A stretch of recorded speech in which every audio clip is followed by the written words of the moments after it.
2021년이 저물어가고 있습니다. 로마의 종착역 스타치오네 테르미니입니다. 이곳엔 수많은 사람들이 매일 도착하고 또 떠납니다. 만남과 작별이 공존하는 이곳엔 설레임과 아쉬움이 교차합니다.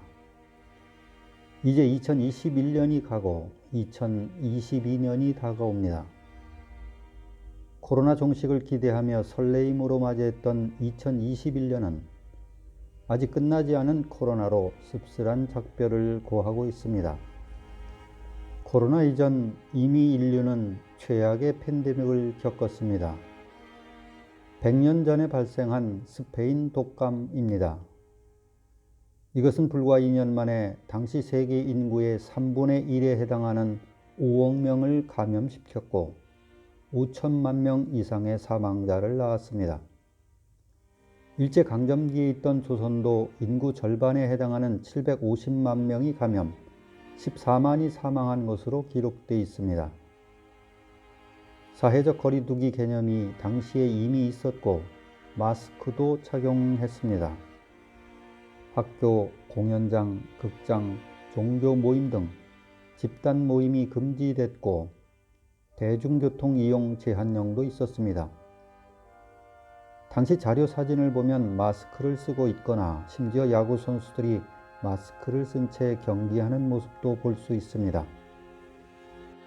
스페인 독감은 위력면에서 2억 명의 사망자를 낸 흑사병보다 훨씬 능가하는 것이었습니다. 당시 전 세계가 지구 멸망의 공포에 사로잡혀 있었습니다. 그런데 이것이 어느 날 갑자기 사라집니다. 당시엔 백신도 치료제도 없었습니다. 어떻게 된 일일까요? 명확한 이유는 밝혀지지 않았지만 대규모 감염과 집단 면역이 종식 원인으로 꼽히고 있습니다. 사람들이 면역력을 갖게 되고 바이러스가 돌연변이를 축적해가며 맹독성이 사라지고 서서히 소멸한다는 것입니다. 우리에게 무시무시한 죽음의 공포로 다가왔던 코로나19.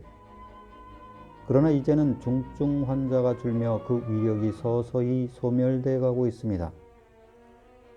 오미크론은 전염력은 강하지만 위력이 약함이 이를 말해주고 있습니다.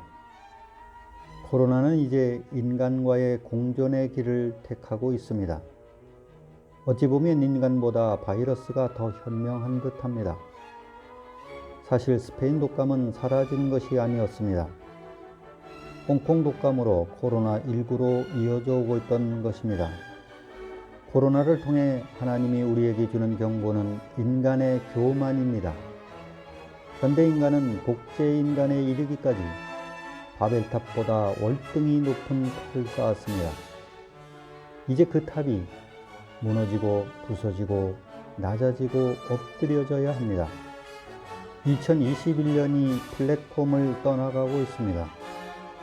2020년이 우리에게 큰 충격을 주고 떠났다면 2021년은 많은 한숨을 남기고 떠납니다.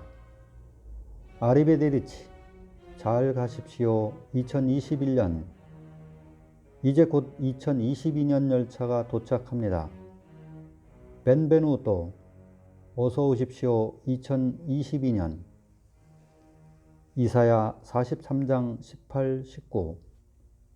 너희는 이전 일을 기억하지 말며 옛날 일을 생각하지 말라. 보라, 내가 새 일을 행하리니 이제 나타낼 것이라. 너희가 그것을 알지 못하겠느냐? 반드시 내가 광야의 길을 사막의 강을 내리라. 올 한 해 장화나라 권PD 영상을 시청해 주신 구독자분들과 애청자분들께 감사드립니다. 새해 가정과 직장과 사업장 위에 새 일이 펼쳐지고 광야의 길이 나고 사막의 강이 흐르는 2022년 되시기를 축원합니다.